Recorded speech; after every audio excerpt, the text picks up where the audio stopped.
a resiliência de caráter de um pai, e aí a família já está constituída meio que naturalmente em cima disso. Fale, Bigoda. Ó, tem mais 2 perguntas aqui. A próxima é do Gabriel. Ele perguntou assim: por qual motivo as pessoas não se importam com o real significado do Natal e da Páscoa? Todos comemoram a data, mas poucos entendem de fato o peso e significado desses dias.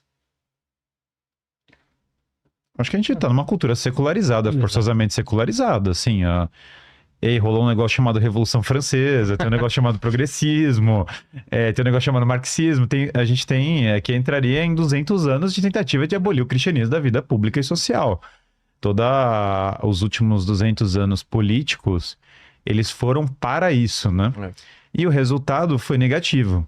E o bom da nova geração é que tá todo mundo já caindo a ficha que deu errado. E isso é o maravilhoso desse período. Fala, vai dar certo, vamos o Salmo 2 fala, né? Quebrem as correntes, libertemos o seu jugo. E aí meio que você descobriu que dá tudo errado.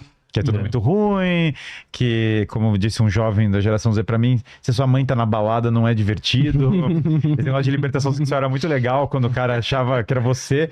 Quando era a mãe do meu amigo na balada, eu falei, esse negócio deu errado. E a mesma coisa vale pra tudo, quer dizer, a cultura secular gerou uma cultura de irresponsabilidade dos líderes, gerou uma cultura de famílias destruídas, gerou uma cultura de seres humanos descartáveis. Então deu errado. E essa cultura, que é o projeto obsessivo, claro, desde a Revolução Francesa, da nossa educação, da máquina política, do establishment, da coisa toda, isso tem muito a ver com transformar a humanidade em gado. A humanidade vai simplesmente todo mundo comer aqui uma ração, você não vai fazer grandes perguntas, você vai virar gado. Mas a mensagem de Jesus Cristo não, o gado se ajoelhou, você não é gado, você na verdade tem uma alma imortal, Deus te chama para a eternidade e você é livre. E na verdade a autoridade desse mundo tem que se sujeitar à autoridade divina. O homem não vai dar certo, o homem se revoltar contra Deus, ele que em última instância vai acabar se autodestruindo. E toda a propaganda midiática, governamental contra o Natal, que é isso no fundo, né? Quer dizer, a gente falou do parlamento britânico, Sim. Mas isso está rolando, é só o que está rolando, na verdade. Você não vai abrir um jornal mainstream e ele vai falar assim, viva o Natal de Jesus Cristo. Ele vai falar, não, o Natal é um mito, Natal não sei o quê, eu não vou ligar o noticiário. As reportagens até sempre saem na época do Natal e da Páscoa, né? Essas bombásticas, polêmicas sobre o sol invicto. Você vai na escola, eles vão falar mal do Natal e assim vai. Eles perceberam, né? A gente falou aqui dessa tentativa de proibir o Natal no século XVII. Eu acho que no início eles também foram muito ingênuos, os revolucionários, achando que dava pra forçar a goela abaixo, né? Esse mundo mais relativista, revolucionário, todo mundo virar gado do nada, né? E viram que não deu certo. Então a estratégia mudou. Ficou mais soft, né? Toma uma Coca-Cola, ouve uma música do Frank Sinatra. Mas foi passo a passo, assim, dá um passinho, ninguém cai do precipício de uma hora para outra, né? Você comentou sobre um pai nunca abandona a sua família. Bem, um pai que abandona a família, não é que todo dia ele tá se esforçando pela família e do nada ele enlouquece e vai embora. Não é assim que acontece. É uma cultura inteira, né? Então são décadas, séculos já, de cada hora, mais um passinho, mais um passinho, até que chega na situação que a gente tem agora. E eu acrescentaria ainda uma coisa que é mais assim de responsabilidade individual das pessoas, que tudo bem, existe todo um movimento cultural de mais do que 200 anos, de muito tempo para afastar, varrer Cristo das consciências. Em última instância, desde o Éden, né? Exatamente, desde o Éden. Mas, por outro lado, existe também uma certa negligência por parte de tantos de nós que crescemos ouvindo falar do Natal, ou mesmo com uma consciência, assim, mais ou menos, de que, bom, é o nascimento de Jesus, tudo bem, e que não procuramos aprofundar nossa fé, aprofundar o nosso conhecimento de Deus, não procuramos realmente, na nossa vida, nos ocupar daquilo que interessa, porque às vezes as pessoas também têm uma série de curiosidades, estudam assuntos aleatórios, têm até uma boa cultura geral, têm uma boa formação profissional, mas nunca pararam para se perguntar sobre a sua própria religião, sobre a sua própria fé, sobre Jesus Cristo, sobre o sentido da sua vida. Então, acho que também a negligência pessoal é um tipo de ignorância que não é excusável, também causa, né, esse fato triste de Nosso Senhor ficar em segundo plano. E a pessoa vai pra catequese, né? Aprende quando é criança as coisas sobre Jesus Cristo. Eu acho engraçado isso. Aí, com 40 anos de idade, ela quer falar de Jesus. Mas não fez nada a vida inteira pra estudar aquilo. Exato. É como se não teve experiência com Jesus também durante a vida. É como se agora a gente chegasse pra alguém aqui e falasse assim, ó, você estudou a mitocôndria na escola? Todo mundo aqui estudou, certo? Claro. Lembra desse nome. Então explica pra mim o que é a mitocôndria. É, Vai falar, pô, desculpa, mas faz muito tempo que eu estudei isso, eu não sei. Então, pra essas coisas científicas, a gente tem consciência de que a gente não entende muito. Mas, curiosamente, sobre Jesus Cristo, todo mundo acha que dá pra opinar, né? Exatamente. Mesmo sem rezar, sem orar, sem ler a Bíblia, sem Mas é o estudar. efeito Dunning-Kruger, né? Que você sabe nada, você presume que você sabe A coisa tudo. que você mais vê no X é eu não sou católico, mas... Aí depois disso você já sabe que vem um absurdo. Já sabe que vai vir né? só besteira. E é todo, claro, ateu todinho do mundo vira um especialista em teologia. É, porque Jesus, na verdade, ele só andava com prostitutas, assim. Acho que na cabeça dos caras era isso. E Jesus ainda fala, é isso mesmo, tem que se prostituir, tô com você.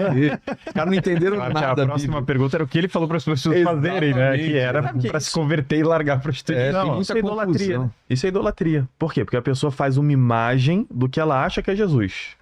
Só que ela não ouve o que Jesus diz na escritura Claro, e tinha na uma tradição página da igreja. maravilhosa do Facebook que era coisas que Jesus nunca disse. Cara, essa página era muito boa.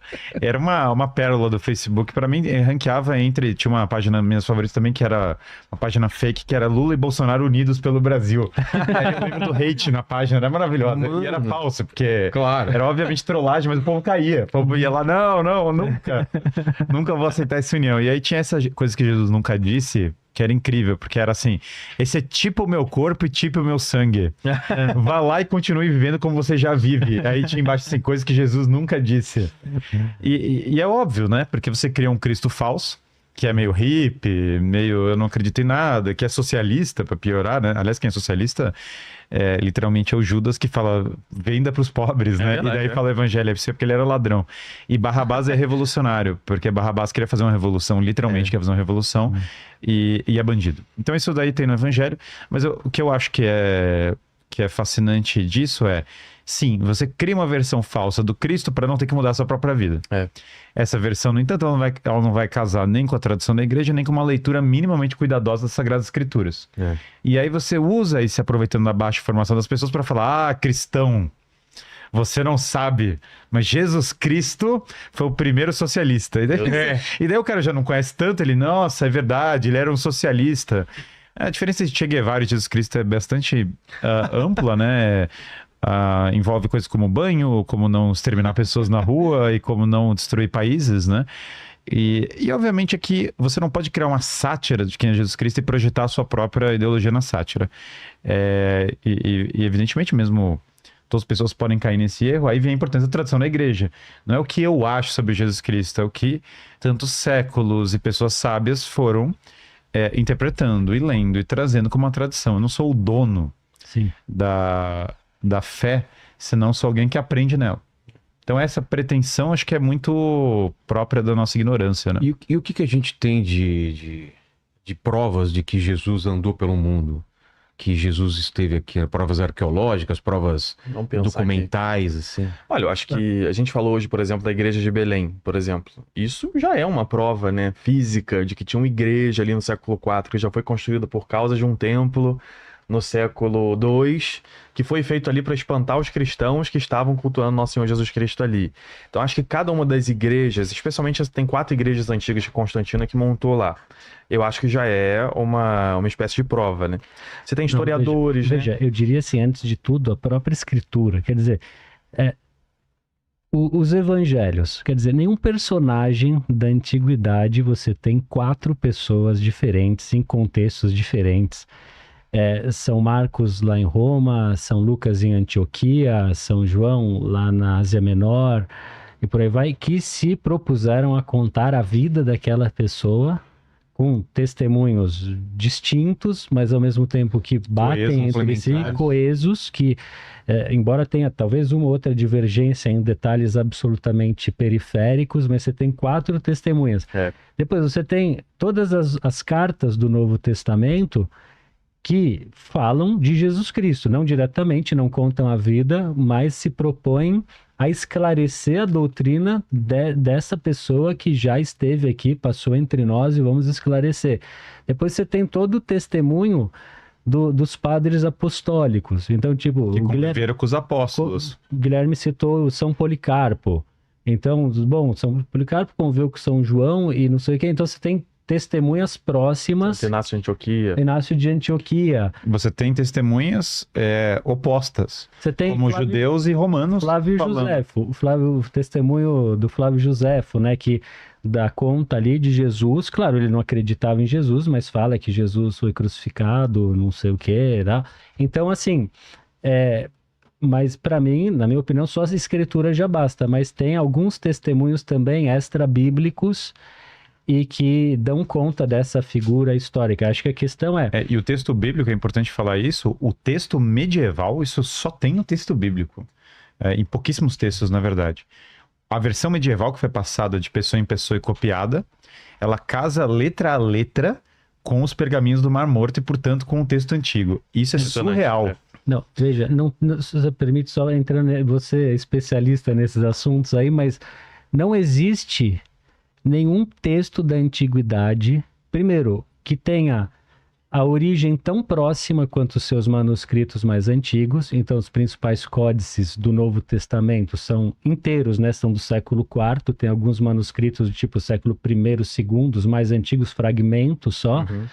Você não tem nenhum texto semelhante, sei lá, sobre Platão, sobre qualquer personagem Alexandre da o antiguidade, Grande, sobre Alexandre Júlio o César. Grande. Você não tem uma diferença de 300 anos entre o acontecimento e os manuscritos mais antigos que testemunham aquele acontecimento, e você não tem tantos manuscritos como você tem do Novo Testamento, que se propagou com uma velocidade gigantesca, que providencialmente coincidiu com o surgimento dos códices, da forma de códice.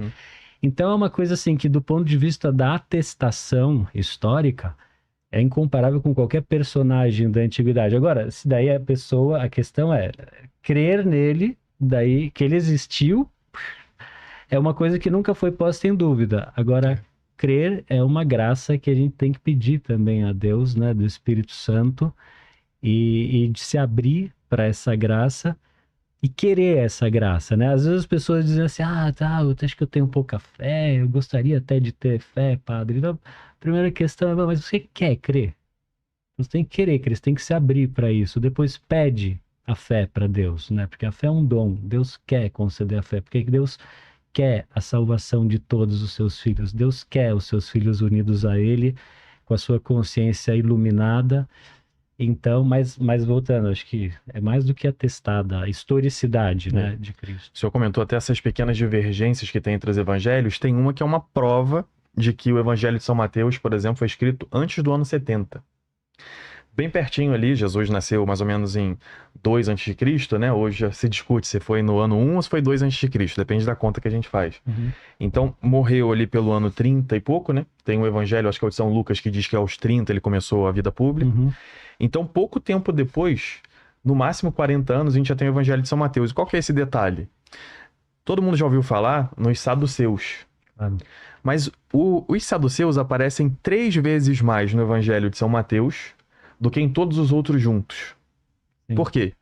Porque São Mateus escreve o Evangelho ainda na Palestina, onde tinham saduceus, e no ano 70 o templo é destruído. Depois da destruição do templo, os saduceus eram os que cuidavam do templo, né? Eram Exatamente. O sacerdócio estava na mão dos saduceus. Eram os descendentes de Sadoc, de Seduquim. Saduceus vem de Sadoc, né? Do sumo sacerdócio no tempo de Davi. Então, depois que é destruído o templo, já não tem porquê os apóstolos explicarem por que os saduceus estavam errados, que é os que não acreditavam na ressurreição. Claro, não tem por que ter uma polêmica com os saduceus. Eles já perderam toda a importância deles, ninguém mais ouviu falar neles. Claro. Então, o fato de São Mateus ter tanta preocupação em falar dos saduceus, Sim. já mostra que esse evangelho foi escrito quando eles tinham importância. Mas ou seja, antes do no ano livro 70. dos Atos aparecem lá os saduceus, a Ainda polêmica com Paulo, quando Paulo lança lá a polêmica, eu tô aqui pela minha fé na ressurreição, e os saduceus e os fariseus começam a se degladiar, né? Mas, enfim, e as próprias... Uma outra coisa interessante, que dá mais autoridade ainda para os evangelhos,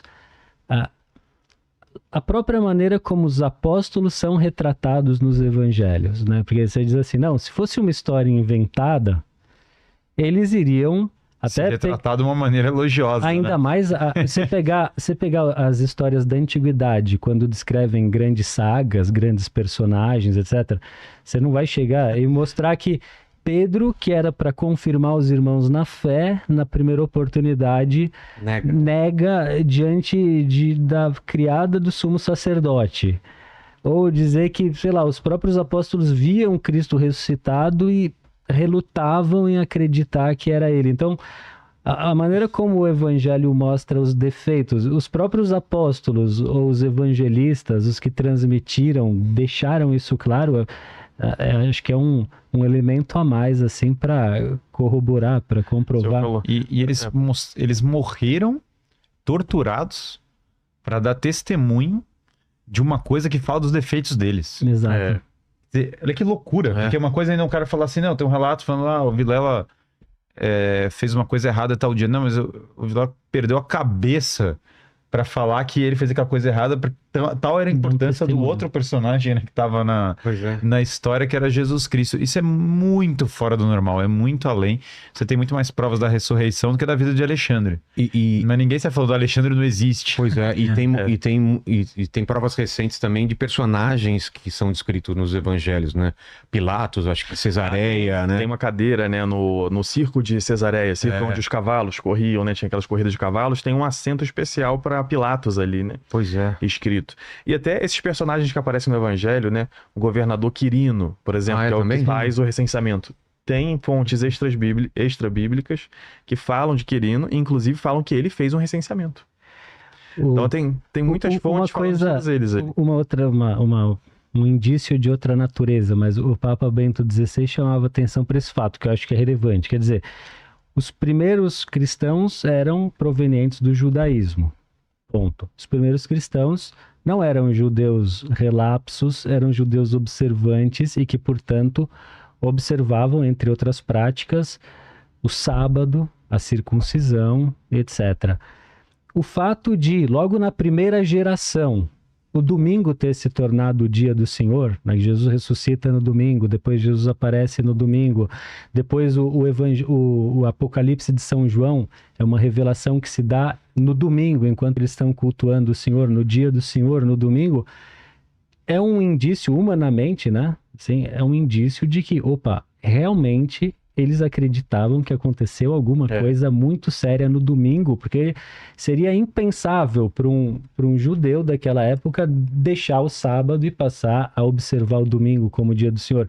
Seria impensável deixar de lado a circuncisão e passar a conformar-se com o batismo que faz novos filhos de Abraão, de verdade. Então, assim, esse também é um indicador, porque, claro, a história não se comprova somente com documentos, tem documentos que podem atestar lá uma inscrição, um papiro, mas certas coisas da conduta humana, certos fatos, a propagação do evangelho em toda a terra, né, são de alguma forma uma atestação, né? Porque quando você daquilo. vive, a sua vida muda e funciona. A vida dos santos, a vida funciona dos na apóstolos. prática, não é que...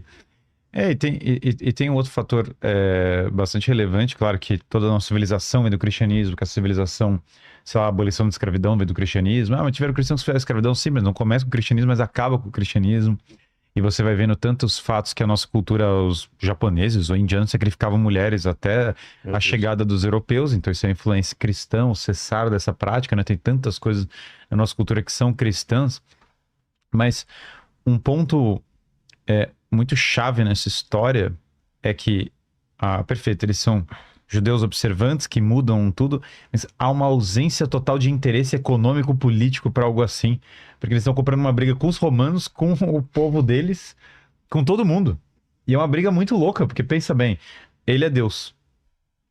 Você não vai ganhar dinheiro por isso, ao contrário, na verdade foram mortos. Você não vai ganhar prestígio com os romanos, que seria uma linha, né? Você poderia estar comprando o lado dos romanos contra os judeus, mas não é. Você poderia estar comprando uma briga para os judeus contra os romanos, mas também não é, que seria o Barrabás, aliás. E depois, eles não viram florescer Não viram nascer o que eles plantaram. Não. Então a gente vai lá, hoje alguém vai no Vaticano, vê lá a Basílica de São Pedro, vê Roma toda já depois com um monte de Eles não viram monumentos nada do disso, só cristianismo. perseguição. Pedro não viu nada disso. Pedro morreu, aquilo era um campo aberto, vazio. Ele não sabia onde estavam seus irmãos dispersos. Ele só viu os cristãos sendo pendurados pelas ruas de Roma e acesos como tochas no fogo. Ele viu as mulheres sendo violentadas. Ele viu essa dispersão toda e o fruto que ele deixou, enfim, foi depois a fé de mais cristãos e a renovação da sociedade em Deus. Então, isso também são demonstrações, sem falar numa demonstração que se costuma dizer, né, que é como a igreja, que do ponto de vista humano, assim, pensando na fraqueza da humanidade, desde São Pedro que negou, bom, Judas que era um traidor, que, enfim, e depois tanta fraqueza entre fiéis da igreja, ela contra tantas adversidades, contra sistemas poderosíssimos, o Império Romano, depois muitos governantes impérios, ela sobreviveu na história. Isso também é uma atestação, queira ou não, Sim. da veracidade da sua mensagem, da veracidade daquilo que ela transmite. Fala, Bigodá. A gente tem a última pergunta aqui que é do Galdino. Ele mandou assim: como não se perder em personagens e máscaras? Busco ser um cristão correto, mas quando estou com alguns amigos, eu sou uma pessoa totalmente diferente. Veja, no Evangelho, Jesus elogia Natanael, né? Natanael não é muito receptivo a princípio com Jesus. Quando Felipe apresenta Natanael para Jesus, fala, olha, será que não é dele que fala Moisés e os profetas?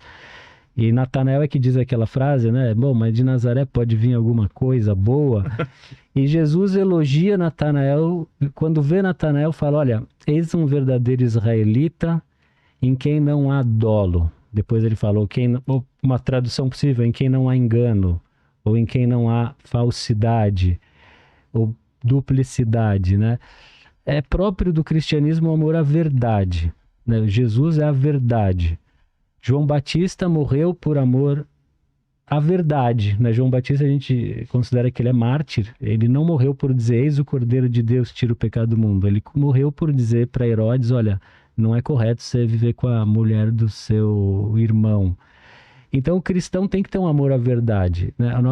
Nossa adesão a Cristo não é apenas uma adesão a costumes, não é só uma adesão a certas práticas externas. O cristianismo se propõe desde o início como a religião da verdade, né? Nos primeiros cristãos tem essa representação, na época dos padres ali apostólicos, um pouco dos apologistas, Cristo como um filósofo com o seu bastão. O cristão precisa amar a verdade, porque ele disse, eu sou o caminho, a verdade e a vida. Ele disse diante de Pilatos, todo aquele que é da verdade, escuta a minha voz. E a verdade passa pela verdade sobre nós, né? Então não tem como crescer na fé sem ser muito sincero. E às vezes é um processo que pode demorar mais ou menos, um processo que requer oração, requer humildade, passar a aceitar humilhações, requer a confissão dos pecados, o sacramento da confissão, no qual a gente reconhece o que tem de mal em nós, né, os nossos pecados, e confessamos e dizemos claramente, ó, fiz isso, fiz aquilo outro, e Deus nos perdoa até 70 vezes 7, se for necessário, vezes, né? Mas é preciso, assim, ser uma pessoa só, né? Então tem que ser cristão na igreja, cristão na adoração ao Santíssimo, na missa, ser cristão no trabalho, ser cristão no descanso, ser cristão no matrimônio, ser cristão na família, e faz parte do que humanamente poderia ser dizer a maturidade humana, mas não só, da santidade, é você manter uma coerência, uma continuidade, não pode ser uma vida compartimentada, né? O cristianismo não é uma roupa que eu visto e quando me convém e quando não me convém eu afasto aquela roupa e faço de outro jeito, né? Eu acho que a fé ela é uma coisa que precisa também ser comunitária. Exato. Deus, quando ele vai salvar o mundo, antes a humanidade tenta se salvar na Torre de Babel. E é o quê? Bem, pessoas sem nome ali, uma empresa, vamos construir uma torre que chega até o céu. E aquilo não dá certo, é claro, porque tenta uniformizar as pessoas e cada um isolado, não é uma família. E logo depois vem Deus fazendo a salvação verdadeira, que é a que vem do céu, que é o quê? A genealogia de Abraão. Ele pega uma família na qual você não pode demitir uma pessoa, né? Que é uma coisa fixa, que precisa de irmãos. Então eu entendo, quando a pessoa fala isso, hoje em dia, né? Como é que eu posso fazer para não viver de máscaras? Às vezes tem, além dessa